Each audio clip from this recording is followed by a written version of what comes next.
थी, इसलिए वो सब हो नहीं पाया और वो सब दिख रहा है।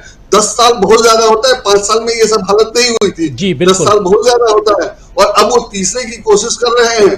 तो अब ये जनता को तय करना है कि उनको तीसरा मौका देना है कि नहीं। उसके लिए वो अपनी वही सब चीजें निकाल के ला रहे हैं जिसपे उनको उम्मीद है कि तीसरी बार सत्ता मिलेगी और वो और ज्यादा खराब है। तो ये सब पूरा मिला के घालमेल हो गया है जो संभल नहीं रहा है, क्योंकि उनके पास कुछ है नहीं, कोई रणनीति नहीं है। तो वो सब अब दिखाई दे रहा है जो बहुत बुरा लग रहा है। राजीव जी जी, हम दोस्तों चर्चा कर रहे हैं भारत जोड़ो यात्रा के 1 साल पूरा होने, यानी कल 1 साल पूरा, आज कहें तो आज 1 साल पूरा हो गया, कल पहली वर्षगांठ है। और दूसरा इस यात्रा के 1 साल और इस 1 साल में जो कुछ हुआ है उसमें पिछले 1 सप्ताह की बात आपके सामने रख रहे हैं। 1 सप्ताह यानी 31 अगस्त से लेकर के आज 6 सितंबर तक पूरा सप्ताह, इस सप्ताह भर में कितने बलून छोड़े गए, क्या क्या नहीं आया। अदानी साहब के नाम से एक चिट्ठी आती है, वो चिट्ठी एक अखबार में छपती, 2 अखबारों में छपती है और वो चिट्ठी जो है वो अदानी साहब को हिलाकर रख देती है। चिट्ठी का मतलब, मैं यहाँ चिट्ठी वर्ड यूज कर रहा हूँ, वो समाचार है, खबर है, और वो खबर जो है वो पूरी दुनिया में तहलका मचा देती है। और यहाँ से शुरुआत होती है हेडलाइंस को बदलने की। इंडिया का गठबंधन, जो इंडिया गठबंधन बन गया था आप जानते हैं बेंगलुरु में, और वहां से परेशानी और बढ़ी, घमंडिया, क्विट इंडिया और क्या क्या नहीं कहा गया। लेकिन यहां अदानी का नाम आता है जब मुंबई में ये कार्यक्रम होता है, 2 दिनों का कार्यक्रम। उसके बाद से परेशानी देखिए इतनी बढ़ती है कि वन नेशन वन इलेक्शन से होते हुए अब हम यहां तक पहुंच गए हैं कि ये 5 दिनों का जो सदन का सत्र शुरू होने वाला विशेष सत्र, वो सत्र इसलिए है क्योंकि नए सदन भवन में, नए संसद भवन में प्रवेश करना है, वो भी गणेश चतुर्थी के दिन। 19 तारीख गणेश चतुर्थी है और उसी दिन करना है, तो उसके लिए 5 दिनों का सत्र बुला लो। कल कुछ और आ जाए तो आप तक जरूर पहुंचाएंगे, लेकिन इससे पहले कल एक बात और आई कि इंडिया बदलना चाहते हैं और इंडिया की जगह भारत रखना चाहते हैं। आज कहा गया कि नहीं, इंडिया भी रहेगा, भारत भी रहेगा। अनुराग ठाकुर सहित कई लोगों ने ये बात रखी है। बहुत ही जिम्मेदार लोग हैं ये सरकार में, इसलिए इन लोगों की बात माननी भी पड़ती है। लेकिन जैसा संजय जी कह रहे हैं कि ये बात पहले ही रख दी गई थी, कर दी गई थी, और कई जगह यूज भी करते हैं। अच्छी बात है, आप हिंदी यूज कीजिए, लेकिन आप किन किन जगहों से अगर सिर्फ बिल्कुल मिटा देना चाहते हैं तो आज तक आप प्रयागराज तो कहलवाते हैं लेकिन इलाहाबाद कहने वालों को रोक नहीं पाते हैं। वैसे इंडिया कहने वालों को कैसे आप रोक देंगे कि नहीं ये भारत ही कहो। आप कल को क्या उनको पाकिस्तान भेजने का न्योता दे देंगे, आप उनको टिकट दे देंगे कि आप जाइए पाकिस्तान? सवाल कई हैं, लेकिन कि इसलिए क्योंकि आपने इंडिया शब्द का इस्तेमाल किया। अब ये इंडिया खत्म हो चुका है, जरा हम भी इंडिया खत्म करके और आगे बढ़ें और हम जरा भारत जोड़ो यात्रा की तरफ आना चाहते हैं। हम भी कुछ तो एजेंडा फिक्स करें।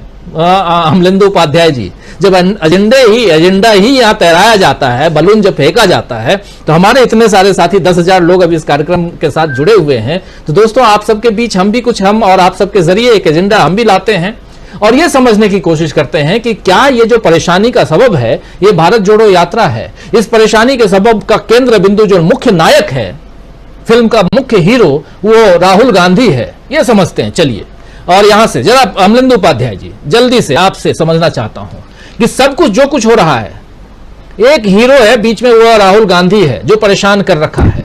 और अभी देखिए यहां सब परेशान हैं, इंडिया और भारत कह रहे हैं, और राहुल गांधी 4 देशों की यात्रा में, और उनके ही गुरु, उनके पिता के साथी सैम पित्रोदा, हमारे साथी प्रशांत टंडन जी को एक बड़ा इंटरव्यू देते हुए और कह रहे हैं कि राहुल गांधी की यहां इतनी डिमांड है कि दिन भर में अगर 10-10 कार्यक्रम भी रखें तो वो कम है।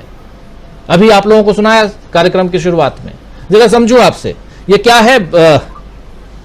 अमलेंदु उपाध्याय जी, देखिए राजीव जी, असल में भारतीय जनता पार्टी जो है वो जो बैलून छोड़ती है बकौल प्रशांत जी, लेकिन उसे ये पता नहीं होता है कि बैलून जब ज्यादा ऊपर चला जाता है तो वो गैस निकल जाती है उस बैलून की, तो वो बहुत तेजी के साथ आपके सिर पे आगे फूटता है। तो ये बैलून जो छोड़े जाते हैं, वो बैलून जो है वो भारतीय जनता पार्टी के सिर पे आगे फूट गया। कोशिश ये थी कि इंडिया गठबंधन को फांसा जाएगा और उसे कहा जाएगा कि हम तो भारत की बात कर रहे हैं, फंस गए उसमें खुद। यानी कि देखिए, इंडिया हटाने के चक्कर में मतलब खुद ही बेनकाब हो गए, और सारे भाई लोग जो है वो कल इंडिया को बहुत कोस रहे थे कि इंडिया जो है गुलामी का प्रतीक है, मतलब सारे लोग जो थे वो एंटी इंडिया कल घोषित हो गए। तो अब ये पता नहीं इनके यहाँ कौन जो है वो नीति तय करता है और कौन गुब्बारों में गैस भरता है, ये पता नहीं है। वो गैस जो है वो हाइड्रोजन गैस भरी जाती है, लेकिन वो पता नहीं नाले से निकली मीथेन गैस तो नहीं भरने लग गए लोग उसमें। ये भी हो सकता है तो गैस जो बैलून जो उल्टा असर करता हो, कुछ ऐसा भी हो सकता है। तो ये कुछ मसला हो सकता है राजीव जी। बहरहाल कल सारे जो थे ये भारत वाले जो थे ये सब एंटी इंडिया हो गए। अब आज आ गया एक बयान जो है उनका शशि थरूर का कि भाई इसका नाम अब भारत कर दो ताकि ये मसला ही खत्म होगी, इंडिया का नाम बदलेंगे तब परेशानी होगी। तब कह के गए हम महापुरुष में कि भाई इंडिया और भारत के नाम से बचो, इस विवाद से बचो अब तो। लेकिन तो बचना बचाना तो होगा, लेकिन एंटी इंडिया तो घोषित हो ही गए, क्योंकि एक्स पे जो पड़ी हुई है सबकी पोस्ट और ये सबके बयान पड़े हुए हैं कि इंडिया तो गुलामी का प्रतीक है और इंडिया तो ऐसा है और इंडिया तो वैसा है। तो अब तो ये चीजें सामने आ रही है। लेकिन राजीव जी असली मसला ये है कि भारत हो चाहे इंडिया हो, जो भी बातें कहिए कुछ भी कहिए, वो इनका मसला हो सकता है कि इनकी परेशानी हो सकती है, लेकिन इनको परेशान भारत जो यात्रा ही कर रही थी। अब सोचा था इन्होंने कि भारत को लेकर कुछ बनाया जाएगा, लेकिन वो भूल रहे थे कि वो भारत जो यात्रा जो है उस पर तैयार है, उस पर काम करने के लिए। तो वो यात्रा जो भारत में जब मालूम पड़ा कि ये आ जाएगा मामला, तो इससे भी फिर बैक होना पड़ा। फिर ये भी आया कि भारत ही नाम न रख लिया जाए। तो मतलब कोई भी ला करके जब तय नहीं कर पा रहे कि इनको जाना किधर है और किस रास्ते से जाना है, तो ये परेशानी इनकी असली है। अब जिस तरीके से राहुल गांधी की विदेशों में मांग है, जाहिर सी बात है कि भारत में भी मांग है, ऐसा नहीं है कि विदेशों में भी मांग है, भारत में भी मांग है। और आज अगर कोई सर्वे करा लिया जाए बड़े स्केल पे और या चुनाव करा लिया जाए, तो मुझे लगता है कि आज राहुल गांधी जो है वो नरेंद्र मोदी से काफी आगे निकल चुके हैं इस मामले में। और मैं जैसे पहले भी कहता रहा हूँ, वो आज मैं फिर कहना चाहूंगा कि नरेंद्र मोदी जिन लोगों के दिलों में बसते हैं, उनके दिलों में नफरत का अथाह सागर है। मतलब नरेंद्र मोदी का जो यूएसपी है वो प्रेम नहीं है, सद्भाव नहीं है। नरेंद्र मोदी की यूएसपी नफरत और घृणा है। मतलब मोदी जी जिनके आराध्य हैं या जिनके पसंद जो करते हैं, तो उनके दिलों में अथाह नफरत और घृणा है, वो चाहे किसी के प्रति हो, चाहे वो दलितों के प्रति हो, चाहे पिछड़ों के प्रति हो, चाहे अल्पसंख्यकों के प्रति हो, चाहे लिबरल्स के प्रति हो, चाहे वामपंथियों के प्रति हो, किसी के भी प्रति हो। लेकिन किसी न किसी के प्रति नफरत का भाव जो है वो इन लोगों के मन में रहता है जिनकी पसंद नरेंद्र मोदी है।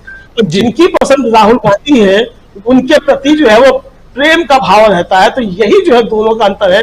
इसलिए राहुल गांधी की डिमांड जो है वो ज्यादा है और इसलिए भारतीय जनता पार्टी की परेशानी भी जो है वो ज्यादा होती जा रही है। चूंकि नफरत की दुकान, मतलब बाजार में जो है जो मोहब्बत की दुकान खोलने की बातें होती हैं, तो परेशानियां बढ़ने लग जाती हैं राजीव जी। तो अब ये नफरत की दुकान में बार बार खोल के बैठ जाते हैं, बार बार राहुल गांधी को सच साबित करते हैं कि इन्होंने केरोसिन छिड़क दिया है, कभी सनातन के नाम पे, कभी इंडिया के नाम पे, कभी घमंडिया के नाम पे, कभी भारत के नाम पे। नफरत जो है इनकी, नफरत का बाजार जो है ये हमेशा सजा करके बैठे रहते हैं और बार बार ये साबित करते हैं कि हाँ ये असली डिवाइडर इन चीफ जो है वो यही है और इनका एकमात्र उद्देश्य जो है वो डिवाइड करना ही है, चाहे देश को किसी तरीके से डिवाइड किया जाए। जी, लेकिन उसके बीच कितना जोड़ पाए हैं राहुल गांधी पिछले साल भर में इस देश को? भारत जोड़ो यात्रा, नाम ही भारत जोड़ो यात्रा, अब उसके बाद जुड़ेगा भारत जीतेगा। जब मीनू जैन जी कितना जोड़ पाए हैं गांधी? जी राजीव जी, आपकी बात का जवाब देने से पहले मैं इस भारत जोड़ो यात्रा के बारे में, इसकी वर्षगांठ